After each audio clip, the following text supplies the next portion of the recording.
పెట్టింది.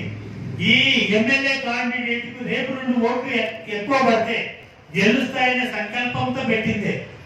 దాని మరి ఏ మా అదృష్టమో ఏ దురదృష్టమో తెలియదు, కానీ మీరు వచ్చి ఉంటే మాకు మేలు జరిగి ఉండేది.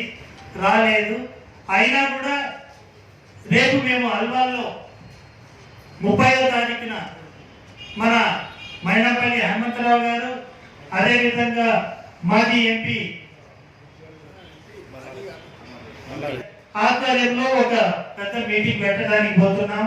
ఆ మీటింగ్ లో వచ్చి కనీసం మీరైనా సైనికులకు ఒక నమ్మకం కలిగిస్తూ మీ ఎలాంటి సమస్యలైనా ముఖ్యమంత్రి గారు ఆల్రెడీ సైనికులకు సంక్షేమాలు అందించడానికి సిద్ధంగా ఉన్నారు కాబట్టి మేము ఆయన ద్వారా మీకు అందిస్తామని మీ నోటి ద్వారా చెప్పి మా సైనికుల కుటుంబాలలో ఒక ఆనందాన్ని నింపాల్సిందిగా మేము కోరుతున్నాము.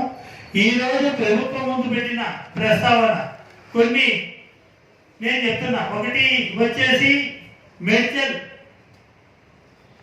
నియోజకవర్గంలో బాలాజీ నగర్, చెన్నాపూర్, జవహర్ నగర్ 5,977 ఎకరాల సైనికుల భూమి ఈనాడు సైనికుల చేతి నుంచి ప్రభుత్వ భూమి అని ప్రభుత్వము ఎనికి తీసుకోవడం జరుగుతుంది.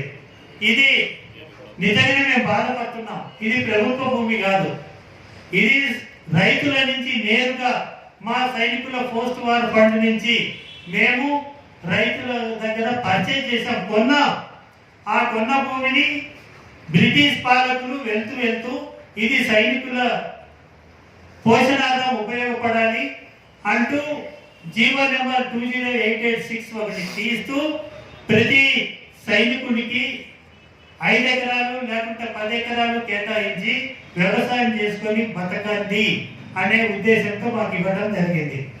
ఆ భూమి ఈనాడు ప్రభుత్వాలు వచ్చాయి, రోజులు మారాయి, దాని విలువలు పెరిగాయి. విలువలు పెరుగుతుందంటే ప్రభుత్వం దృష్టి పడింది. దాన్ని రకరకాలుగా వాళ్ళు కంపెనీలకు, సిఆర్పిఎఫ్కు, బ్లిట్స్ మిల్లానికి ఇటువంటి వాటి అన్నిటికూ అమ్ముకొని మాకు లేకుండా చేయడం దుర్భాగ్యంగా భావిస్తున్నాము.